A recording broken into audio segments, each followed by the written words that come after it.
దేవునికి స్తోత్రం.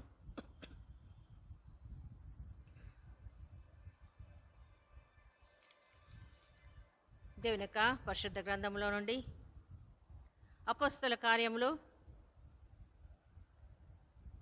21వ అధ్యాయము. అపోస్తల కార్యములు 21వ అధ్యాయము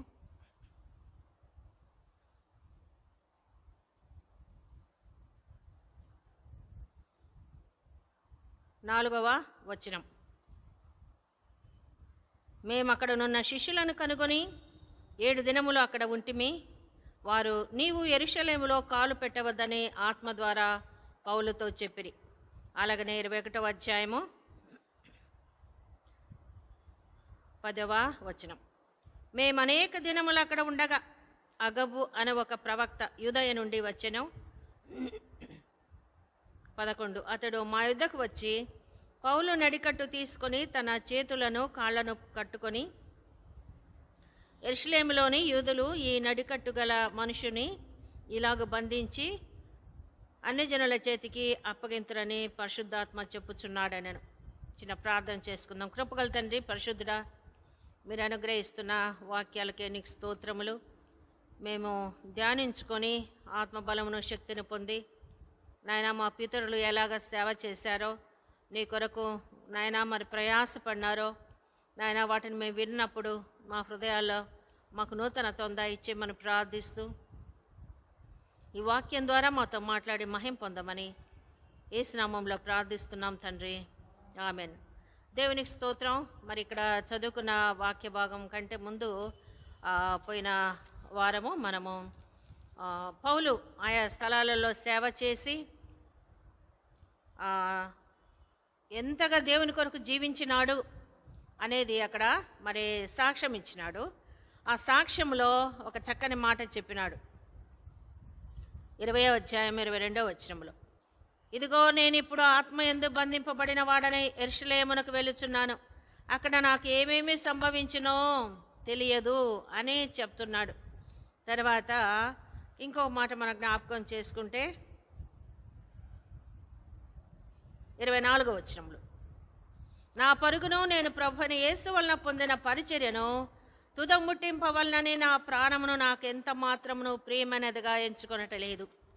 ఇలాంటి దైవజనుడు చెప్పింది చెప్పినట్టు చేసినాడు.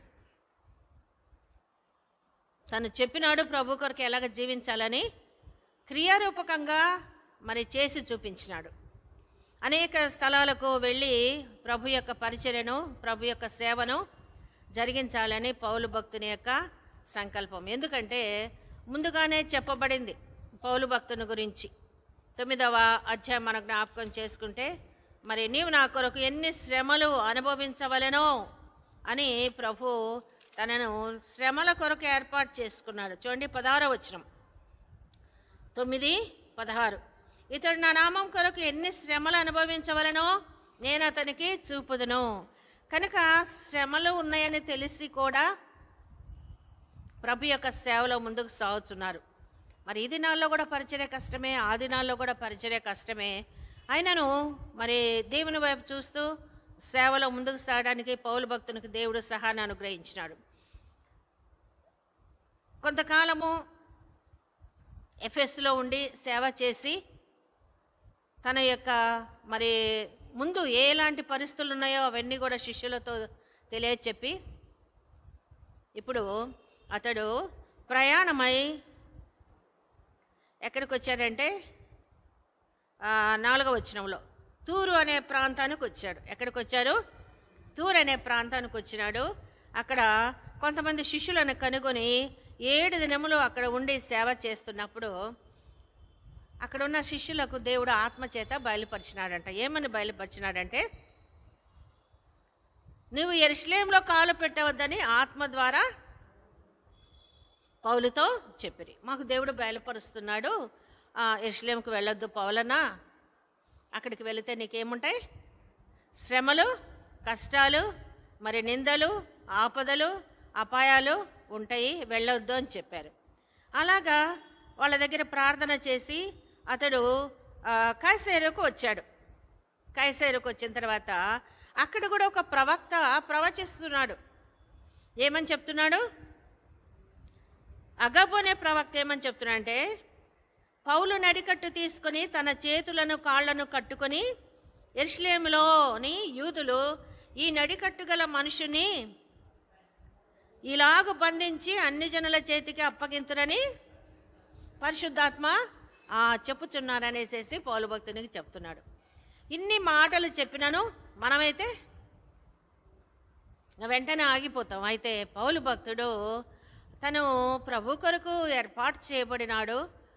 ఆత్మ చేత అతడు సిద్ధపాటు కలిగి ఉన్నాడు. ఆత్మలో తీవ్రత ఏ విధము చేతనైనా మరి ప్రభు కొరకు పరిచర్య చేయాలి, పని చేయాలని అతనికి ఆశ ఉంది కనుక ఈ రెండు విధములైన మరి ఆత్మ ప్రేరేపణతో చెప్పిన మరి ప్రవచనం కానివ్వండి, దర్శనం కానివ్వండి, ప్రభు వారితో మాట్లాడాడని పౌలు క్షేమం కోరే చెప్పారు. వాళ్ళు వద్దనా పౌలనా యెరూషలేముకి వెళ్ళొద్దు, చుట్టుపక్కల ప్రాంతాల్లోనే సేవ చేసుకుందాము అని చెప్పాడు.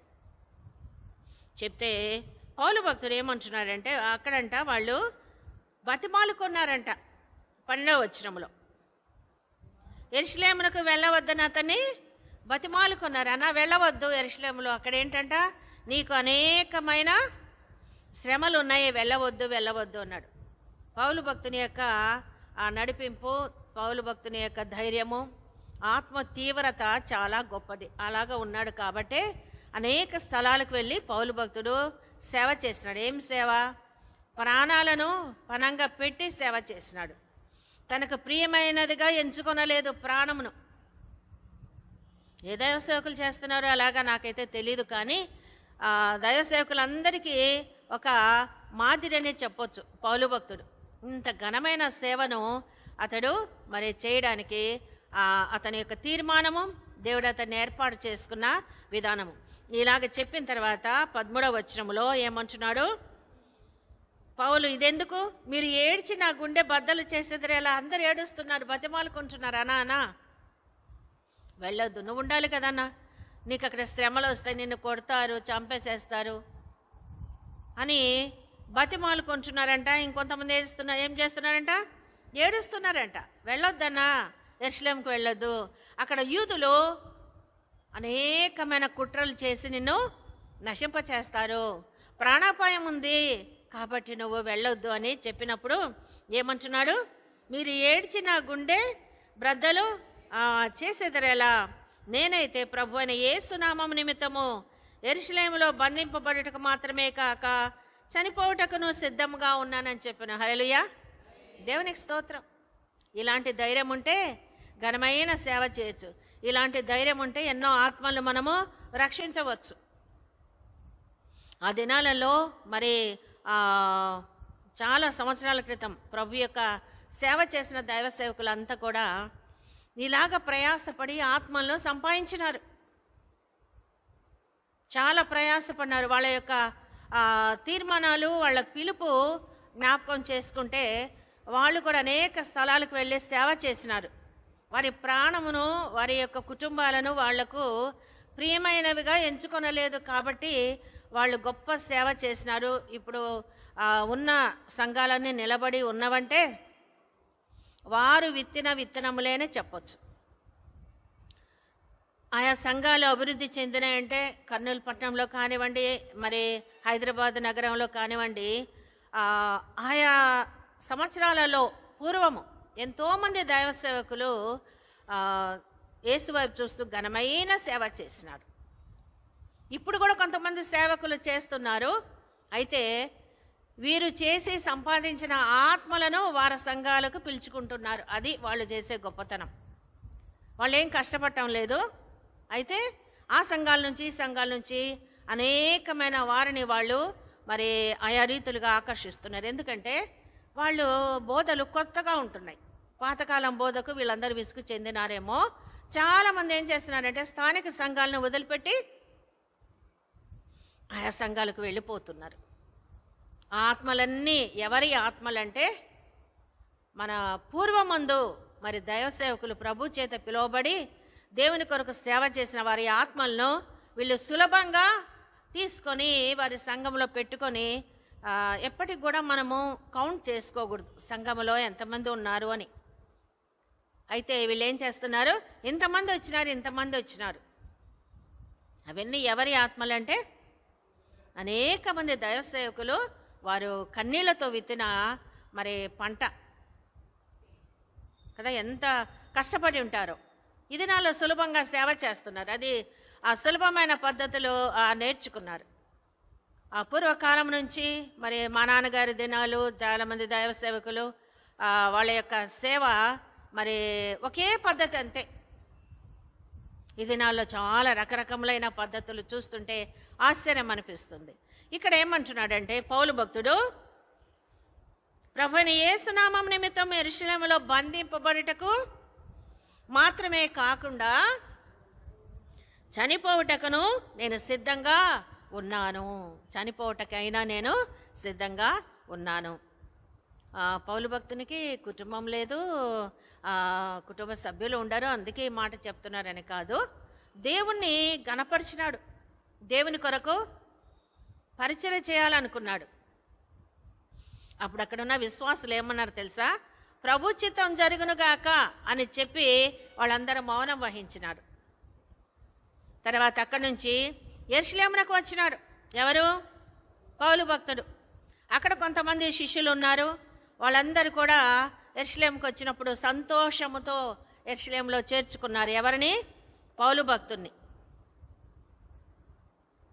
అక్కడ ఉన్న ప్రభు యొక్క శిష్యులందరికీ ఎంతగా పరిచర్య చేసినానో అదంతా కూడా వాళ్లకు వివరంగా తెలియచెప్పాడంట. ఎవరు? పౌలు భక్తుడు.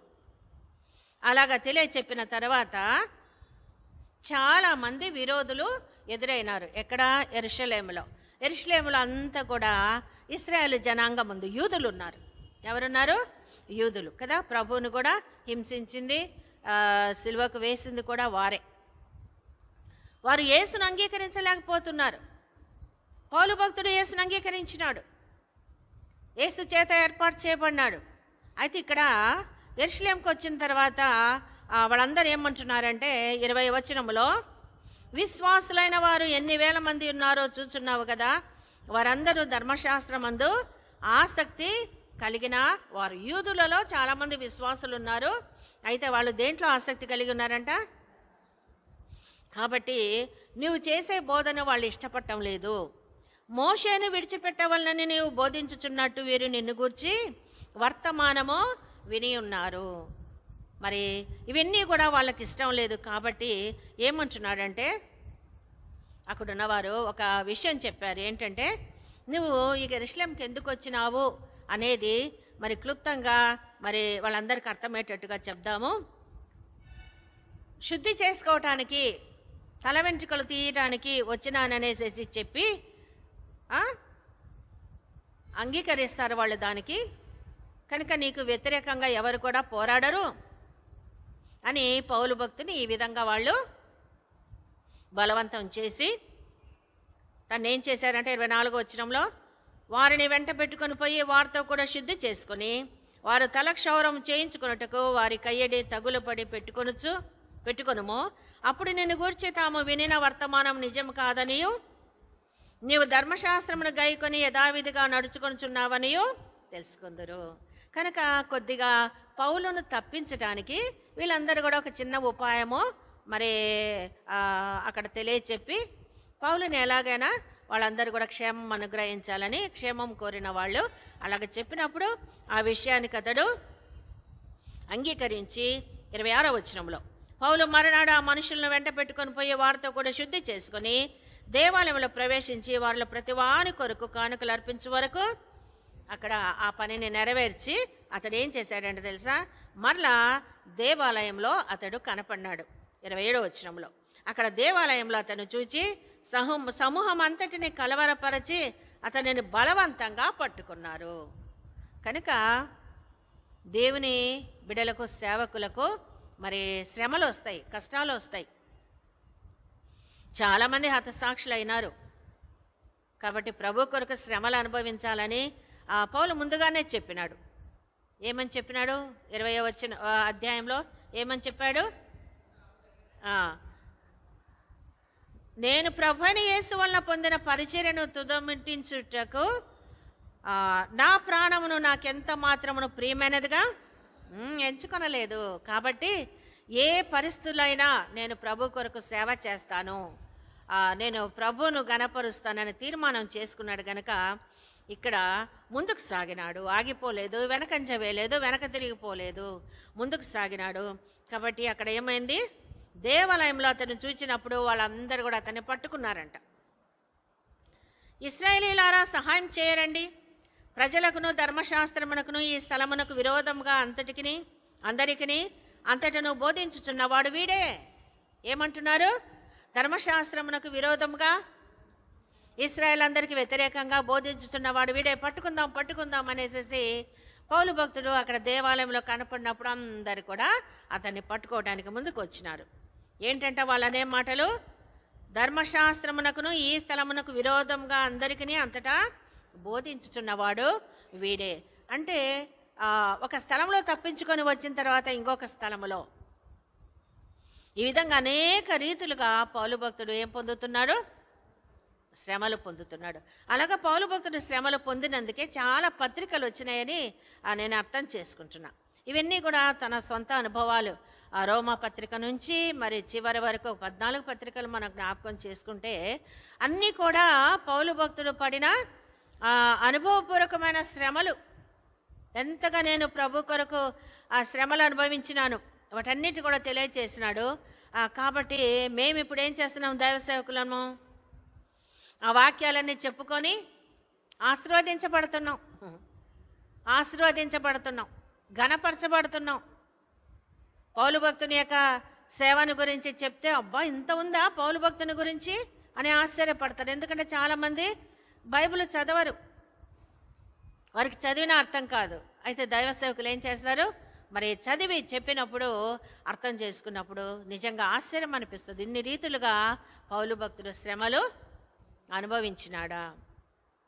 అది నిజంగా దేవుడు ఏర్పాటు చేసిన వ్యక్తి, దేవుడు పిలుచుకున్న వ్యక్తి, దేవుని యొక్క దర్శనం పొందిన వ్యక్తి కనుకనే మరి ముందుకు సాగగలుగుతున్నాడు. ఏ విషయంలో కూడా వెనకంజ చేయలేదు, ఓడిపోయలేదు. అయితే ఇక్కడ ప్రజలు అతనికి విరోధంగా పోగైనారు. మరియు వీడు గ్రీసు దేశస్థులను దేవాలయమునకు తీసుకొని వచ్చి ఈ పరిశుద్ధ స్థలమును అపవిత్రపరిచి ఉన్నాడని కేకలు వేసినారంట. పౌలు భక్తుని పట్టుకున్నారు. ఏం చేస్తున్నాడంట? పరిశుద్ధ స్థలమును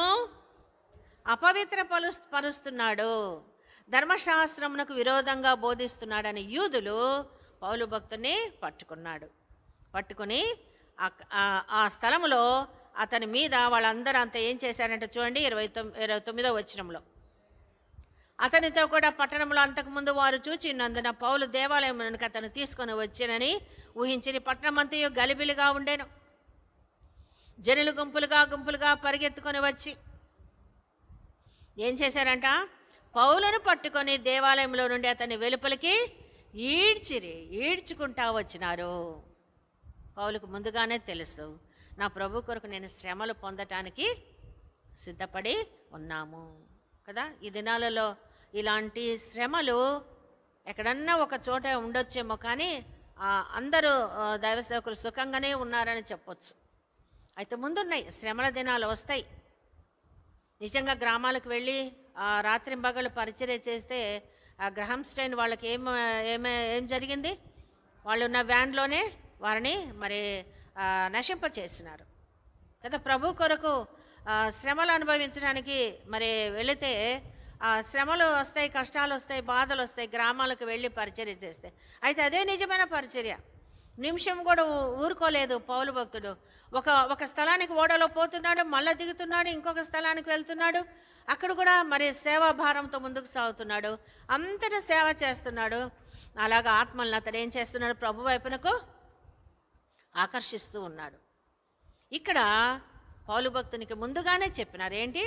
నువ్వు యెరూషలేమునకు వెళ్ళవద్దు, యెరూషలేములో నిన్ను బంధించాలని ఉన్నారు అని పౌలుకున్న నడికట్టు తీసి అగబు అనే ప్రవక్త ఏం చేశాడ? కట్టుకొని చూపించాడంట. ఇలాగ నిన్ను బంధించాలనుకుంటున్నాడు, నాకు దర్శనంలో కనిపించింది, దేవుడు నాకు చెప్తున్నాడు అని చెప్పితే వాటన్నిటిని కూడా ఎదిరించి ఏం చేశాడు పౌలు భక్తుడు? ఏమంటున్నాడు? ప్రభుని యేసు నామం నిమిత్తం యెరూషలేములో బంధింపబడటకు మాత్రమే కాకుండా చనిపోవుటకు నేను హతసాక్షి అవటానికి ప్రభు కొరకు సిద్ధపడి ఉన్నాను. అంతగా త్యాగం చేసినాడు. రాసుకొని వెళ్ళడము అంతే, అదమర్చి నిద్రపోవడము.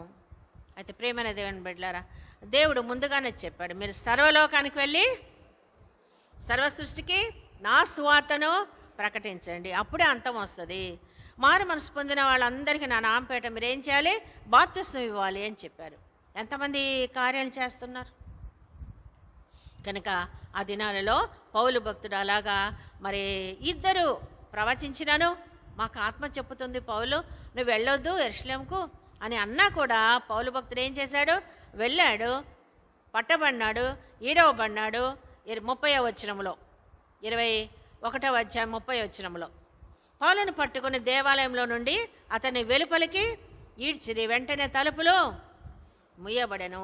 అతడు చంపవలనని ప్రయత్నం చేసినారు. ఏ విధము చేతనైనా పౌలు భక్తుణ్ణి చంపాలి.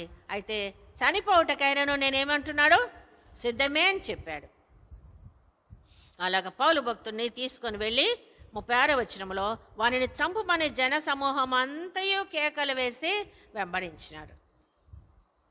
ఇలాంటి ఆ తరుణంలో అతనికి మరి విషయంలో మరి వాళ్ళు అక్కడ విచారణ చేయకయే నాకు శిక్ష విధించటము అనే దాంట్లో పౌలు భక్తుడు ఏం చేశాడంటే తన యొక్క పౌరసత్వమును గురించి తెలియచెప్పాడు.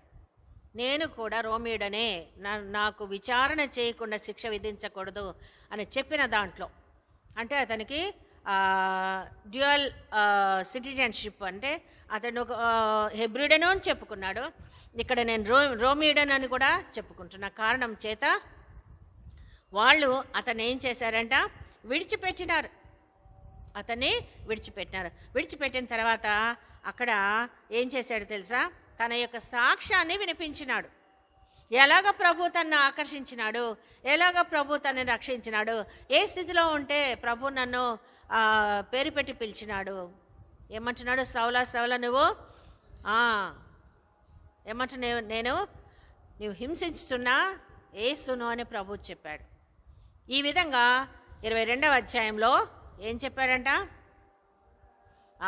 తన యొక్క సాక్ష్యాన్ని చెప్పి ప్రభు మహిమార్థమై అతడు ఏమైపోయినాడంట? 29వ వచనంలో 23వ అధ్యాయం 22వ అధ్యాయం కాబట్టి అతన్ని విమర్శింపబోయిన వారు వెంటనే అతన్ని విడిచిపెట్టిరి. మరియు అతడు రోమీడని తెలుసుకున్నప్పుడు అతన్ని బంధించినందుకు సహస్రాధిపతి కూడా భయపడెను.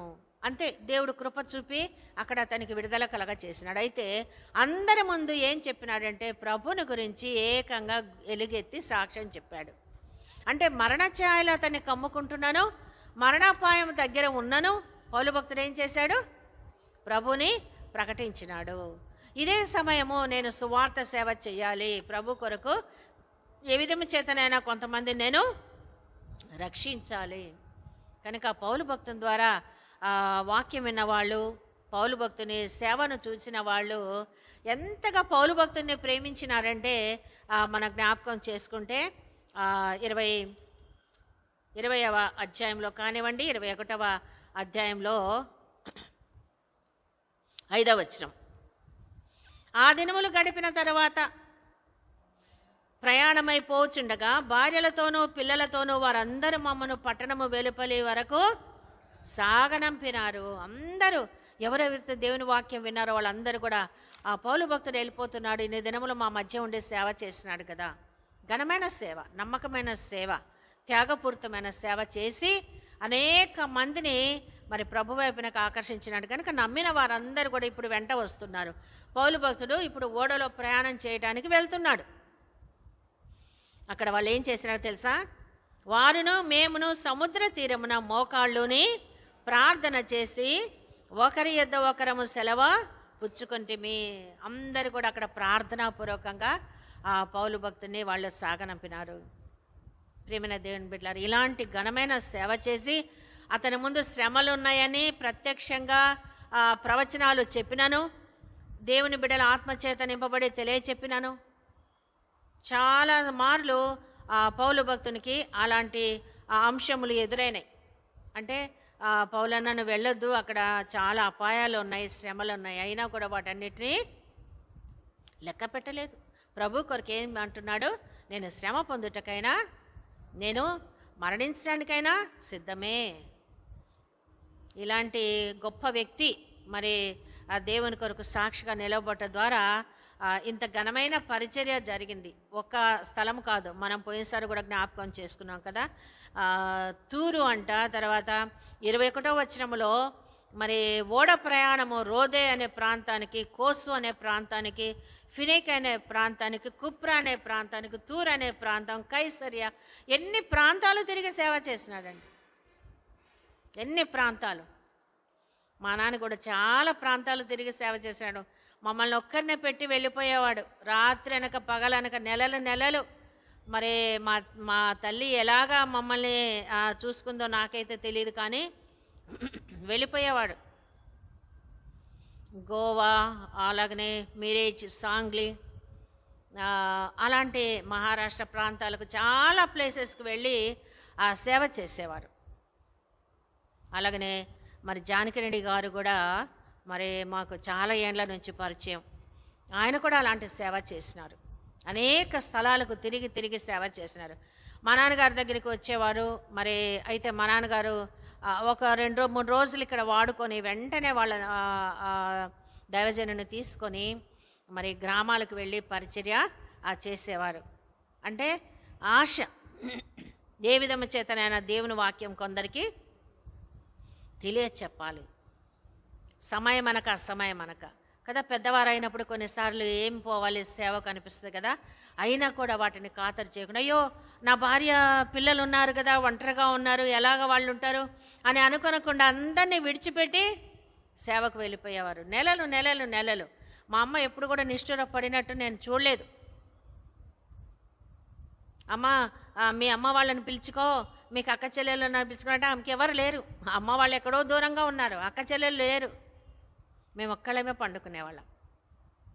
మరి అంత ఘనమైన సేవను, అనేక స్థలాలకు వెళ్ళి సేవ చేయటానికి దేవుడు ఆ దైవ సేవకునికి ఎంతగానో కృపను అనుగ్రహించినాడు. ఇది దాహం, ఆత్మల విషయమైన దాహము.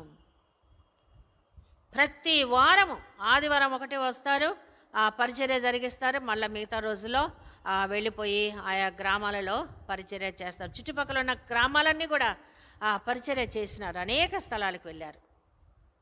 కనుక పౌలు భక్తుని యొక్క సేవ జీవితాన్ని మనం జ్ఞాపకం చేసుకుంటే, ఇంతగా ఆత్మచేత మరి అతనికి పరచబడినప్పుడు కూడా ఏం చేశాడు? దాన్ని లెక్క చేయకుండా దేవుని కొరకు నేను మరణించడానికి త్యాగంతో ముందుకు సాగినప్పుడు శ్రమలు వచ్చినాయి.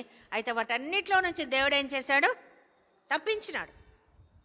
ఇక్కడ తన యొక్క పౌరసత్వం గురించి చెప్పినప్పుడు, తన సాక్ష్యం చెప్పినప్పుడు, దేవుని కొరకు ఘనమైన పాత్రగా వాడుకోవటానికి ముందుగానే ప్రభు ప్రకటించినాడు. ఇతనికి నేను ఎన్ని శ్రమలు పొందాలనో నేను అందుకొరకే పిలిచాను అని పౌలు భక్తుడికి దేవుడు అనుగ్రహించిన వాగ్దానం ఏంటి? శ్రమలు అనుభవించాలి. ఏమనుభవించాలి? శ్రమలు అనుభవించాలి. 9వ అధ్యాయంలో ఏమేం జరిగిందో అదంతా కూడా తన అనుభవ సాక్ష్యాన్ని 22వ అధ్యాయంలో తెలియచెప్పినాడు. ఏ అధ్యాయంలో? 9వ అధ్యాయంలో ఏమేం జరిగిందో ప్రత్యక్షంగా తను ఎలాగా దేవుణ్ణి తెలుసుకున్నాడో ఆ అనుభవం అంతా కూడా పూసగుచ్చినట్టు అతడు ఏం చేశాడు? 22వ అధ్యాయంలో నోరు మూసుకొని ఉండవచ్చు, నాకెందుకులే ఇంత టైంలో నేను నా సాక్ష్యాన్ని అంతా చెప్తే నా మీద దొమ్మిగా అవకాశాన్ని వాళ్ళు నా మీద అవకాశమును మలుచుకొని నా మీద పడి నన్ను మరణానికి అప్పగిస్తారేమని అనుకోవటం లేదు. ఇదే ఆఖరేమో. అయితే వీళ్ళందరికీ నేనేం తెలియచెప్పాలి? దేవుని యొక్క కార్యములు నా పక్షంగా నన్ను ఎట్లా ఏర్పాటు చేసుకున్నాడు దేవుడు. సాక్ష్యాన్ని కాపాడుకుందాం, సాక్ష్యాన్ని ఇతరులకు తెలియచెప్పుదాం. మనల్ని దేవుడు పిలిచిన పిలుపు, మీ అందరి విషయంలో కూడా దేవుడు కలిగిన సంకల్పం ఇతరులకు చెప్పినప్పుడు అనేకమైన ఆశీర్వాదాలు ఉంటాయి. నేను ఎక్కడికి వెళ్ళినా సాక్ష్యాన్ని చెప్తాను. నా చిన్నతనం నుంచి ప్రభు నేను ఎలాగ ఏర్పాటు చేసుకున్నాడు. ఈ మధ్య ఒక అమ్మాయి నాకు చెప్తా ఉంది,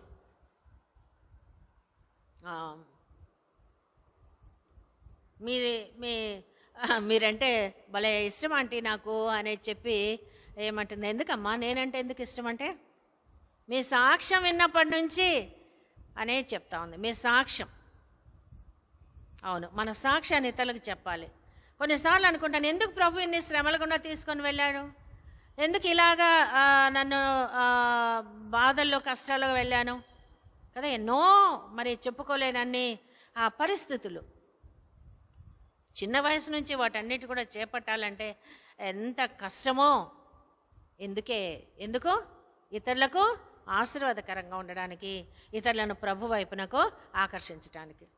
కనుక మన జీవితంలో ఎన్ని శ్రమలైనా కూడా వాటిని అనుభవిస్తూ మరి ప్రభు యొక్క మార్గం ఇతరులకు చాటిస్తూ ఆశీర్వాదకరమైన బిడ్డలుగా మరి మనం ముందుకు వెళ్ళకపోతే కొనసాగపోతే వారు పడిన ప్రయాస అంతా కూడా ఏమవుతుంది, వ్యర్థమైపోతుంది. కనుక పరుగు తుదముట్టించినాడు, అంతవరకు పోరాడినాడు పౌలు భక్తుడు. ఏవేవి తనకు లాభకరమైనవో వాటన్నిటి ఏం చేశాడంట, శ్రమలు అనుభవించినాడు. ఎన్నో రీతులుగా మరి హింసలు, ఉపద్రవములు వీటన్నిటి కూడా పొంది ప్రభు కొరకు ఏం చేశాడు, సాక్షిగా నిలబడినాడు, ప్రభువును గణపరిచినాడు. అందుకే మరి 2 కొరింథీ పత్రిక 11వ అధ్యాయంలో చక్కని మాటను, అక్కడ పొందిన అనుభవాలను చెప్తున్నాడు.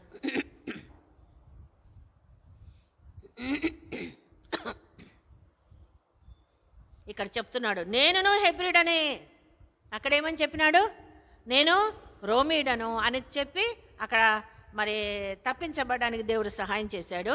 ఇక్కడ చెప్తున్నాడు, ఏమంటున్నాడంటే, అనేక పర్యాయములు చెరసాల్లో ఉంటిని,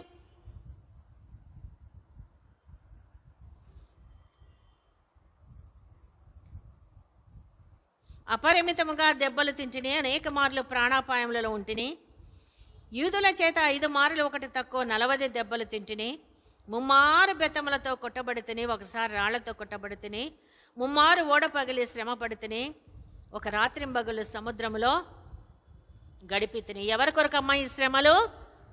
తనకేమన్నా ఈ భూమి మీద కిరీటం ఉందా? లేదు.